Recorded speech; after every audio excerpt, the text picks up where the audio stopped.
Hey guys, what's up? DJ Irvine here. A lot of people have been messaging me and emailing me about how to mix and also how to use Virtual DJ and well, basically where to get started. Well, then I thought, you know what, Virtual DJ, that's a great place to get started because it's free for the first 20 days. Then you got to purchase the product, which is actually a really worthwhile purchase. It's not very expensive. Just go to virtualdj.com. I think that's it. If not, just Google it. And you'll be able to find it. So what you do, just download the trial, and what I'm going to teach you today is how to use it, and also how to mix. So all you guys have been asking me for so long now, and finally I got around to doing it. So tell me how I went. Here it is. Alright guys, so basically we start off from my desktop. We'll just double click on Virtual DJ. Select the skin you want to use, doesn't matter right now, click any. What we're going to do immediately now is go to config, which is on the top right. Just click that once and go to skin. Click on MixLab version 3.1 and then click OK. The reason we're using this one is because it has a crossfade EQ. That's extremely important to pull off a really good mix. So I'll just explain the parts of the deck to you. You got your two CD decks.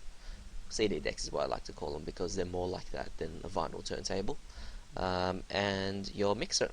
So I'll explain the mixer. You got your two volume faders, so that controls the volume for their respective deck, and your crossfader, which will turn the volume from one deck to the other, and your EQ, which is basically a volume control for the individual bands of EQ, so your highs, your mids, and your lows. And then you got your crossfade EQ, which transfers that particular band from one side to the other.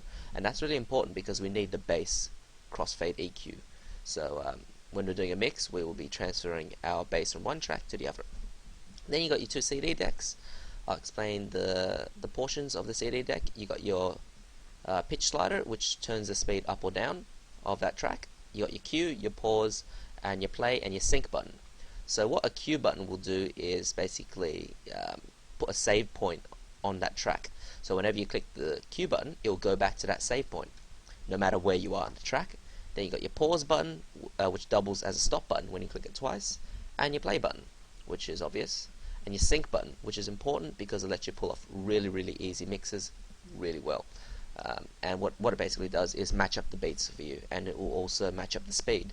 So you can pull off really wicked mixes with this. So basically what we'll do now is just drag a track on. Oopsie. Here we go. What's Cot saying? La la la la. What? Oh, okay. Alright, so basically what just happened was that we have a track overview here.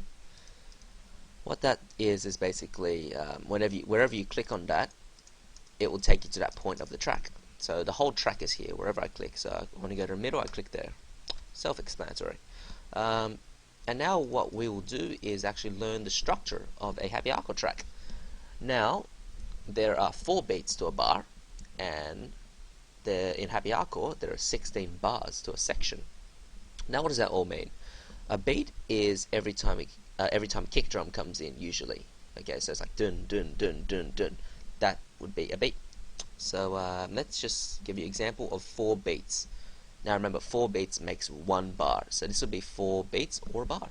Definition of. So did you hear that? It went dun dun dun dun. That was 4 beats, and that would make 1 bar. And there are 16 of those to a section. Now a section would be like one part of the intro or a bit of the chorus, etc. So that's a section. A section would be intro, verse, chorus.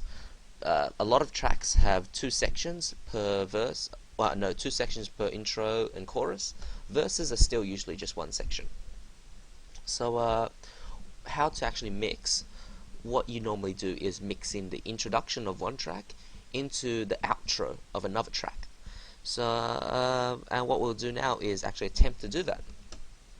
So I will be dragging a track. Let's see here. Let's play from the Future Noise first release, Compulsion and Orbit 1, Got Any. You guys might not have heard this one before, but it's a great track. So what we're going to do now is attempt to mix it. Now, thankfully, the two tracks are already the same beats per minute. What you want to do is actually make sure, if your two tracks aren't the same beats per minute, make sure they are the same beats per minute. So you can do that manually by moving the pitch slider up and down, or just press the sync button and it'll do that for you. Okay, now what I'm going to do is start playing the Bad Boy remix from the middle of the last chorus. So what will happen is that the last chorus will finish, and then immediately the outro will start. And as soon as the outro starts, we're going to press play on the beginning of the Compulsion Orbit 1 track. So what I'll do is make sure that whenever I press Q, it will start immediately from the intro of Got Any. So when I press Q, okay, did you hear that? What that did is actually just checking that it's at the beginning of the intro. So whenever I press play, it will play from the intro. Okay, and that's what we want. So what I'll do now is turn down the volume on Got Any, and then on the bass crossfader, on the EQ crossfade, we'll be putting it completely over to the Bad Boy remix. And now what we will do is what we will be doing is, after the chorus finishes on the Bad Boy remix and the outro starts, we'll be pressing play on Got Any, and as soon as that starts, press the sync button, because when you press the sync button, it will automatically match up the beats, because sometimes when you press play you might be a little bit delayed and it will start to sound like crap. And then as soon as that starts happening, put the volume up again. So slowly drag the volume up, and before 16 bars is over from the first part of the intro, drag this over. Now that might sound like a bunch of gobbledygook to you, but I'll be showing you with on-screen annotations while that happens. So let's get started. So I'll just press play. It should start from the second chorus, in the middle of the second chorus. Sorry. So let's go.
Awesome. How mad did that sound?